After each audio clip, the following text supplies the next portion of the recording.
உங்களுக்கு ஒரு சில வார்த்தைகள், ஊக்குவிக்கும் வார்த்தைகளை தேவன் இப்போ சொல்றதுனால நான் உங்களுக்கு சொல்றேன். அதை எழுதி வச்சுக்குங்க. வரக்கூடிய நாட்கள்ல அவங்களுடைய வருங்காலத்துக்கு அது ரொம்ப ரொம்ப பிரயோஜனமாக இருக்கும். அது ஆவிக்குரிய வார்த்தையாகவும் இருக்கும், ஆபத்தான வார்த்தையா இருக்காது. அவரே உங்களை ஆசீர்வதிக்கும் வார்த்தையாக இருக்கும். எடுத்து நம்ம வாசிக்கலாமா? எடுத்து வாசிங்க. நீதிமொழிகள் 15 முதல்ல 3. நீதிமொழிகள் 15:3.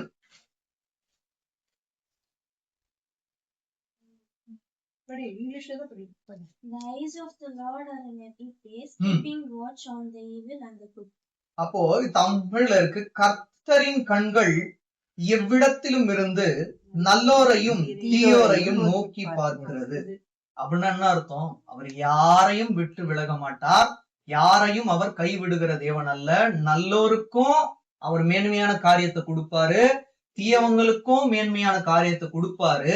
ஆனா ஒரு விஷயம், நமக்கு தான் அவர் மேன்மையான பலவிதமான மிராக்கிள்ஸ் நம்மளோட வாழ்க்கையில செய்ய வல்லவரா இருக்கிறார். அது 6 வாசிங்க. அதுலயே 15:6. In the house of the righteous there is much treasure, but in the revenue of the wicked is trouble. அப்படின்னா என்ன அர்த்தம்? மச் ட்ரெஷர்னா என்ன அர்த்தம்? உங்களோட வாழ்க்கையில அநேக பொக்கிஷங்களை தேவன் கொடுக்க போறார்.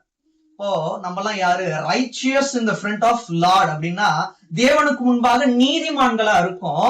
அதனால இந்த வீட்டுல மட்டும் இல்ல, உங்களோட வாழ்க்கையிலும் அநேக பொக்கிஷங்களை தேவன் தர வல்லவரா இருக்கிறார். வேணா எழுதி வச்சுக்கோங்க. நம்ம யாரு?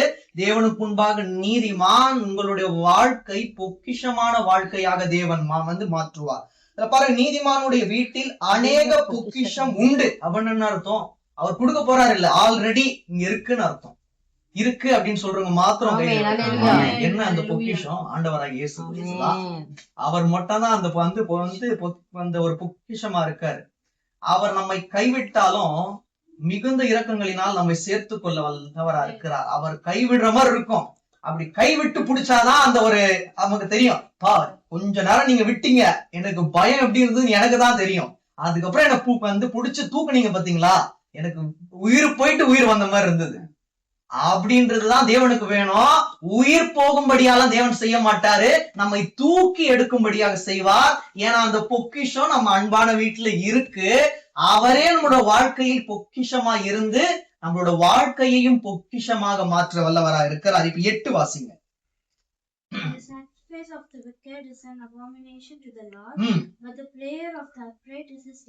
அப்போ நீங்க பாருங்க, துன்மார்க்கன் இந்த ஆண்டவர் என்ன ஏற்றுக்கொள்ளணுன்றதுக்காக பலி கொடுப்பான். அதுல தேவன் பிரியமா இருக்க மாட்டாராம். நீதிமான்களுடைய ஜெபத்துலதான் அவர் என்ன பண்ணுவாராம்? பிரியமா இருப்பாராம். அதனாலதான் நான் பிரேயர் பண்ணிட்டே இருந்தேன், தேவன் கொடுத்துட்டாரு அப்படின்னு சொல்ற அளவு வச்சாரு பாருங்க. விக்கெட்லாம் அப்படிதான் அந்த மாதிரிதான் பண்ணுவாங்க. துன்மார்க்கன் எல்லாம் பலிய கொடுத்தா ஆண்டவர் இம்ப்ரெஸ் ஆயிடுவாரு, அதுல இம்ப்ரெஸ் ஆக மாட்டாரு. பிரேயர் பண்ணி அவருக்காக காத்திருக்கும் போது அவரே இறங்கி வந்துடுவாரு. என்னோட பிள்ளை கேட்காததையும் கொடுப்பேன் அப்படின்றதுதான் தேவன் என்ன பண்றது சொல்ற வாக்குறுதி. நீதிமான்களுக்கு அந்த ஒரு வாக்குறுதியை கொடுத்துட்டாரு. அதனால கவலைப்படாதீங்க. அவர் நம்முடைய ஜெபத்துல எப்படி இருக்காரா? பிரியமா இருக்கிறார். நீங்க 13 வாசிங்க.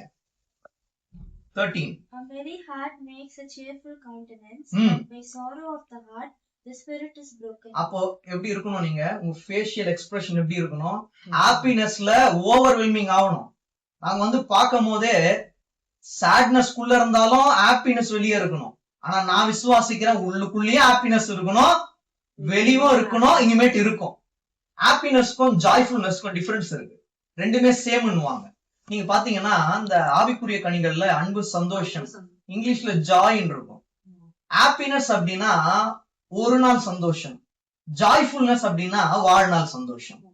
இதுதான் டெப்த், ஸ்பிரிச்சுவல் டெப்த். நான் விசுவாசிக்கிறேன் நீங்க ஜாய்ஃபுல்லா தான் இருப்பீங்க, ஹாப்பினஸாவும் இருப்பீங்க, ஜாய்ஃபுல்னஸாவும் இருப்பீங்க. இங்க அதான் இருக்கு, மன மகிழ்ச்சி முகம் மலர்ச்சியை தரும். அப்ப இந்த நீங்க இருதயத்துல ஹாப்பியா, ஹார்ட்ல ஹாப்பியா இருந்தாதான் ஃபேஸ்ல எப்படி இருக்கும்? ஃபேஸ் ஹாப்பியா இருக்கும். இருதயத்துல துக்கம் வந்தா முகம் என்ன பண்ணிடும்? காட்டி கொடுத்துரும். Face is the index of the mind ன்னு. அப்படின்னா என்ன அர்த்தம்? ஃபேஸ் என்ன சொல்லுதோ அதுதான் இருதயத்துல இருக்குன்னு அர்த்தம். அப்ப இருதயம் எப்படி இருக்கணுமா? மகிழ்ச்சியா இருக்கணுமா. தேவனுக்குள்ள இருக்கும்போது நம்ம ஃபேஸ் எப்படி இருக்கும், தேவனுக்குள்ள ஸ்பிரிச்சுவல் க்ளோ வந்து க்ளோயிங்கா இருக்கும். வேர்ல்ட்லி க்ளோயிங் வேற. வேர்ல்ட்லி க்ளோயிங் அப்படின்றது ஒரு நாள் 2 நாள் அதுக்கப்புறம் என்ன ஆயிடும், அது வந்து கலைஞ்சு போயிடும்.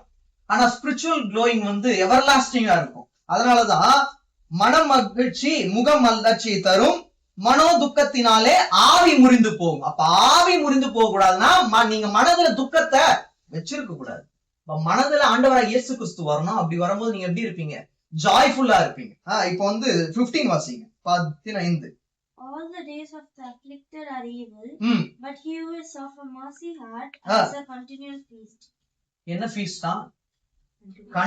கண்டினியூஸ் ஃபீஸ்ட் அப்படின்னா என்ன அர்த்தம்? இன்னைக்கு மட்டும் கொடுப்பன் இல்ல, அது என்னன்னா நீ வந்து நித்திய விருந்து, எப்பவுமே விருந்து. இந்த வார்த்தை எழுதி வச்சுக்கோங்க. உங்களோட வாழ்க்கையில தேவன் நித்திய விருந்தை கொடுக்க போகிறார். அது ஒரு நாள் விருந்தா இருக்காது. இப்ப எல்லாம் நம்ம வந்து இந்த ஒரு நாள் விருந்துக்காக கவலைப்பட்டு இருக்கோம். உனக்காக நித்திய விருந்து நான் என்ன பண்ணிருக்கேன், ஆயத்த பண்ணி வைத்திருக்கிறேன். அது கிடைக்க போகுது, அதுக்காக சந்தோஷப்படுங்க. முடிஞ்சா வந்து நீங்க வந்து உள்ள போயிட்டு எவ்வளவு வந்து அழுதுணுமோ அவர்கிட்ட அழுதுருங்க. அதுக்கப்புறம் உள்ள இருந்து வெளியே வரும்போது ஸ்பிரிச்சுவல் க்ளோவோட தான் நான் வந்து வரணும் அப்படின்னு சொல்லுங்க. நித்திய விருந்து உங்களுக்காக தேவன் என்ன பண்ணிருக்கார், ஆயத்த பண்ணி வைத்திருக்கிறார். அதை பெற்றுக்கொண்டு சந்தோஷமா வாழுங்க. நான் தாழ்த்தி வெறுமையாக்கி சொல்றேன், வரக்கூடிய நாட்கள்ல அந்த நித்திய விருந்தை நாங்கள் பெற்றுக்கொண்டோம், இனியும் பெற காத்து கொண்டு இருக்கிறோம். அதை தேவன் எங்களுக்காக வைத்திருக்கிறார். அதை ஒரு நாள் நாங்க என்ன பண்ண மாட்டோம், தவற விட மாட்டோம் அப்படின்னு சொல்லக்கூடிய நாட்கள் விரைந்து வருகிறது. 16 வாசிங்க. Better is a little with the fear of the Lord than great treasure with trouble. அப்போ இதுல ரொம்ப ரொம்ப முக்கியமான வார்த்தை இருக்கு, கர்த்தரை பற்றும் பயத்தோடு கூடிய கொஞ்ச பொருளே உத்தமம். தேவனுக்கு அநேக பொருளை கொடுக்க கூடாது. நான் தான்பா என்ன எடுத்துங்க, நம்ம கொஞ்சம் தான், அததான் தேவன் விரும்புவார். தேவனுக்கிட்ட அதாவது பொருள் அப்படின்னா ஏதோ பாட்டில் கொடுக்கறது பேனா கொடுக்கறது இல்ல, நம்மள கொடுத்துடணும். நம்ம சின்னவங்க தான். நம்மை தாழ்த்தும் போது அவர் என்ன பண்ணுவார், நம்மளோட வாழ்க்கையை மேன்மையாக்குவார். நம்மளோட வாழ்க்கையை தேவன் மேன்மையாக்கணும்னா அதாவது நம்ம வந்து நம்மளை தாழ்த்தணும். இந்த சிறிய பொருளை அந்த பெரிய ஒரு பொருள்கிட்ட கொடுக்கும் போதுதான் வேல்யூ. எப்பவுமே சின்ன பொருள் கூட இருந்தா வேல்யூ இல்ல. இந்த சின்ன பொருள் அந்த பெரிய பொருள் கூட இருந்தாதான் வேல்யூ. அதனால இந்த சின்ன பொருள் அந்த பெரிய பொருள் கூட இணைக்கப்படணும். அப்படி இணைக்கப்பட்டா அதுதான் தேவனுக்கு பிரியமா இருக்கா. நீங்க பாருங்க, சஞ்சலத்தோடு கூடிய அதிக பொருளிலும் கர்த்தரை பற்றும் பயத்தோடு கூடிய கொஞ்சம் பொருளே உத்தமம். அப்ப நம்ம எப்படி இருக்கணும், நம்ம தாழ்மையா தான் இருக்கணும். தேவனுக்குள்ள தாழ்மையா இருக்கும்போது இந்த கொஞ்சம் பொருளை தான் விரும்புவார். அதனாலதான் ஒன்று சென்றாலும் தேவன் அனைத்திலும் நம்மை மேன்மையாக வைத்திருக்கிறார். இப்போ 19 நீங்க வாசிங்க. நான் அந்த 19. The way of the lazy man is like a hedge of thorns, but the way of the upright is a highway. இது நான் தினமும் தியானம்ல இதுதான் நான் வந்து சொன்னேன். அதாவது சோம்பேறியின் வழி முள்வேலிக்கு சமானம், நீதிமானுடைய வழியோ ராஜபாதை. ஒரு முள்வேலி தான். அந்த முள்வேலியில சோம்பேறி சிக்கி கொண்டா அதுல இருந்து மீண்டு வர முடியாது. நம்ம சோம்பேறி அல்ல, நம்மள தேவன் எப்படி வச்சிருக்காரா, நீதிமான்கள் வச்சிருக்காதான் ராஜபாதை. ராஜபாதையில எந்த ஒரு அப்டக்கிளும் இருக்காது. அப்படியே அப்டக்கிள் இருந்தாலும் அதை என்ன பண்ணுவாரு, தேவன் கிளியர் பண்றதுக்கு இருக்காரு. அதனால கவலைப்படாதீங்க, உங்களோட பாதை ராஜபாதையா இருக்கும். 2 விஷயங்கள் நான் முக்கியமா சொல்றேன். நித்திய விருந்து, உங்களோட பாதை ராஜபாதை. நல்லா ஞாபகம் வச்சுங்க. யார் என்ன கேட்டா இந்த ஒரு ஐடியா ஓடியாருங்க. ஒரு நாள் விருந்து இல்ல, எனக்கு நித்திய விருந்து இருக்கு. ஏன்னா என்னோட பாதை ராஜபாதை. கேட்கலாம், அப்போ எப்படி எங்களுக்கு புரியலையே, ராஜபாதையில் யார் போனோம், ராஜாவோட பசங்க தான் போனோம். ராஜாவோட பசங்களுக்கு தான் அந்த நித்திய விருந்து. இதுதான் தேவன் நினைக்கிறது. அப்ப நல்லா புரிஞ்சுக்கோங்க, ராஜபாதை உங்களுக்காக காத்து கொண்டு இருக்கிறது. அவ்வாறு நீங்க அந்த ராஜபாதையில் நடக்கும் போது நித்திய விருந்து உங்களை வந்து சேரும்படியாக தேவன் செய்வார். இதுல 23 வாசிங்க. A man has joy by the answer of his mouth, and a word spoken in due season, how good it is. மனுஷனுக்கு தன் வாய்மொழியினால் மகிழ்ச்சி உண்டாகும், ஏற்ற காலத்தில் சொன்ன வார்த்தை எவ்வளவு நல்லது. இதுதான் ஏற்ற காலம். ஏற்ற காலத்தில் சொன்ன வார்த்தை என்னது, ராஜபாதை, நித்திய விருந்து. ஏற்ற காலத்தில் சொன்ன வார்த்தை எவ்வளவு நல்லது. இதை கேட்கும் போதே, இதை தியானிக்கும் போதே அவ்வளவு சந்தோஷமா இருக்கு. இது உள்ளத்தின் ஆழத்திலிருந்து ஆவியின் வழி தேவனால் ஏவப்பட்டு தேவனுடைய வார்த்தையை சொல்லும் போது எனக்கு ரொம்ப சந்தோஷமா இருக்கு. இதை நீங்கள் பெற்றுக்கொண்டு மன மகிழ்ச்சியா இருக்கணும். இதுதான் தேவனுக்கும் பரலோகத்திற்கும் ரொம்ப ரொம்ப பிரியமானது. ஏற்ற காலத்தில் சொன்ன வார்த்தை எவ்வளவு நல்லது, அது கண்டிப்பா உங்களை சேரும். கவலைப்படாதீங்க. நல்ல வார்த்தை ஒரு நாள் தீமையா மாறாது. தீமை கூட சில நேரத்துல நல்லதா மாறும். நல்லது ஒரு நாளும் தீமையாய் மாறாது. ஏன்னா நல்லது அங்க தேவன் அங்கிருந்து கொடுக்கிறாரு. அதனால் உங்களை சேரும். இதை எப்படின்னா நீங்களே காணும்படியாக தேவன் செய்வார். 26 வாசி. The thoughts of the wicked are an abomination to the Lord, but the words of the pure are pleasant. Words of the pure are pleasant. யாருக்கு முன்பதாக? தேவனுக்கு முன்பதாக. அப்ப நம்ம எப்படி இருக்கோம்? பியூர் ஆட்டோட இருக்கோம். இதுல பாருங்க, சுத்தவான்களுடைய வார்த்தைகளும் இன்பமானவைகள். நம்ம எப்படி இருக்கோம்? தேவனுக்குள்ளாக சுத்தமான்களா இருக்கோம். நம்மளுடைய வார்த்தைகள் இன்பமா இருக்கிறதுனாலதான் அந்த இன்பமான தேவன் நம்மளை தேடி வராரு. அவர் சொல்ற வார்த்தை தான் அது. ராஜபாதை அப்படின்றதும் நமக்கு நித்திய விருது அப்படின்றதும் அவர் சொல்ற வார்த்தை தான். ஏன் கேட்பாங்க, ஏன் காரணம் இல்லாம எதுக்கு உங்களுக்கு ராஜபாதை நித்திய விருந்து அப்படின்னா, நீங்க இந்த வசனத்தை எடுத்து காட்டுங்க. சுத்தவான்களுடைய வார்த்தைகளோ இன்பமானவைகள். நாங்க சுத்தவான்களா இருக்கிறோம், எங்களுடைய வார்த்தைகள் இன்பமா இருக்குது, தேவனுக்கு பிரியமா இருக்கு. அதனால எங்களுக்கு ராஜபாதை, எங்களுக்கு நித்திய விருந்து. இன்னும் ஒரு சில காரியங்கள் நான் சொல்லிட்டு நேராக நான் தேவனுடைய வார்த்தைக்குள்ள போறேன். 29 வாசிங்க. The Lord is far from the wicked, but he hears the prayer of the righteous. Our far from the wicked, தூரமா இருக்காராம். யாருக்கு? துன்மார்க்கனுக்கு அவர் தூரமா இருக்காராம். நீதிமான்களுடைய ஜெபத்தையும் அவர் கேட்கிறார். அவர் கேட்டாரா இல்லையா? கேட்டார். கேட்கலப்பா அப்படின்னு சொல்லவே சொல்லாதீங்க. அவர் கேட்டு இருக்கிறார். அவர் ஜெபத்தை கேட்டதுனாலதான் இன்னைக்கு சாட்சியா இருக்கீங்க. நான் விசுவாசிக்கிறேன். அழுது புலம்ப ஒரே ஒரு காரணம் உண்டு, ஆனால் சந்தோஷமா இருக்க அநேக காரணங்கள் இருக்கிறது. அந்த அநேக காரணங்கள் இருக்கிறதுனாலதான் சந்தோஷமா இருங்க. நான் உள்ளத்தின் ஆழத்துல இருந்து நான் சொல்றேன். ஒரே காரணம் அல்ல. அழுது புலம்பினால் நமக்கு வேதனையும் நம்மளுடைய உடலும் நம்மளோட மாம்சமும் சோர்ந்து போகும். அது தேவனுக்கு பிரியமானது அல்ல. நாம் சந்தோஷமா இருந்து நித்திய நாட்களாய் நீடித்த நாட்களாய் சுகித்து வாழ வாழ வேண்டும் என்பதே தேவனுக்கு பிரியமா இருக்கிறது. அதனாலதான் நீங்க பாருங்க, துன்மார்க்கருக்கு கர்த்தர் தூரமா இருக்கிறார், நீதிமான்களின் ஜெபத்தையோ கேட்கிறார். இனிமேட்டு கவலைப்படாதீங்க. லோவா இருந்தா இந்த ஒரு வருஷத்தை எடுத்து படிச்சுக்குங்க. நீதிமான்களோட ஜெபத்தை அவர் கேட்கிறாராம். அவர் கேட்டுட்டு என்ன பண்ணும்? அப்படியே விட்டுருவாரா? கண்டிப்பாக செய்வார். நீங்க இறுதியாக ஒண்ணு மட்டும் வாசிச்சிருங்க. 30 33 நீங்க வாசிங்க. 30 அப்புறம் 33. The light of the eyes rejoices the heart, and a good report makes the bones. இப்படிதான் உங்களை தேவன் மாற்ற போறார். நான் உங்களுக்கு தெளிவா சொல்றேன். கண்களின் ஒளி இருதயத்தை பூரிப்பாக்கும். கண்களின் ஒளின்னு என்ன அர்த்தம்? உங்களுடைய ஆவிக்குரிய கண்கள் தேவனால் ஒளியா இருக்கும்.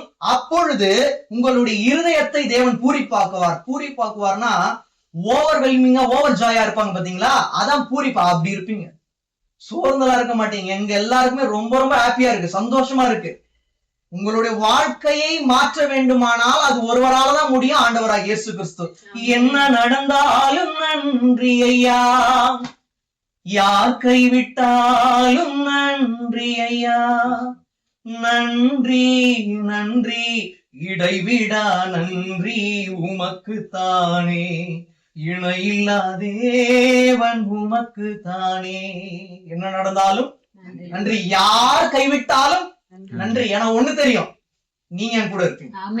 யார் இருந்தாலும் இல்லாவிட்டாலும் என் கூட இருப்பீங்க. நான் +1 போனாலும் என் கூட இருப்பீங்க, +2 போனாலும் எங்க கூட இருப்பீங்க. யார் என்ன லோவா பேசி தாழும்படியாக செய்தாலும் என் கூட இருப்பீங்க. ஒண்ணு தெரியும், உலக மனுஷங்க நான் ஒல்லியானாலும் என்ன கேலி செய்வாங்க, நான் குண்டானாலும் என்ன கேலி செய்வாங்க, என்னுடைய நிறம் மாறினாலும் கேலி செய்வாங்க. இப்ப இருக்கிற காலகட்டத்துல கொஞ்சம் நிறம் மாறிவிட்டால், அதாவது முகத்தின் நிறமும் அழகு கொஞ்சம் குறைஞ்சிட்டா அன்பும் குறைஞ்சு போயிடும். அப்படிலாம் அவர் இருக்க மாட்டாரு. என்ன ஆனால் நீ வியாதியின் படுக்கையில் இருந்தா கூட உனக்கு சுகத்தை தந்து நான் உன்னோடு இருப்பேன். ஏன்னா வியாதியில நான் கூட இருந்தேன், நீ நல்லா இருக்கும் போது நான் கூட இருப்பேன். அதனாலதான் என்ன நடந்தாலும் நன்றி. என்னால நான் கவலைப்பட்டு இருக்க மாட்டேன்ப்பா. ஏன்னா நீர் என்னுடைய ஜெபத்தை கேட்டு இருக்கிறீர், கேட்டு அப்படியே விட மாட்டீர். எனக்கு தகுந்ததை தந்து என்னை ஆசீர்வதித்து அநேகருக்கு முன்பாக என்னை சாட்சியாய் நிறுத்துவீர், சந்தோஷமா சாட்சி சொல்லுவேன். இப்படிதான் உங்களுடைய ஜீவியம் இருக்கணும். 33 மட்டும் வாசிங்க. The fear of the Lord is the instruction of wisdom, and before honor is humility. மூன்றாவது முக்கியமான காரியம், ஃபர்ஸ்ட் சொன்ன நித்திய விருந்து உங்களுக்காக வந்து காத்து கொண்டு இருக்கிறது. இரண்டாவது, உங்களுடைய வாழ்க்கையில தேவன் என்ன பண்ண போறாரு, ஒரு புதிய ஒரு மாற்றத்தை கொடுக்க போறாரு. உங்களுடைய பாதை எப்படி இருக்கும், ராஜ பாதையா இருக்கும். மூன்றாவது, மேன்மைக்கு முன்னானது தாழ்மை.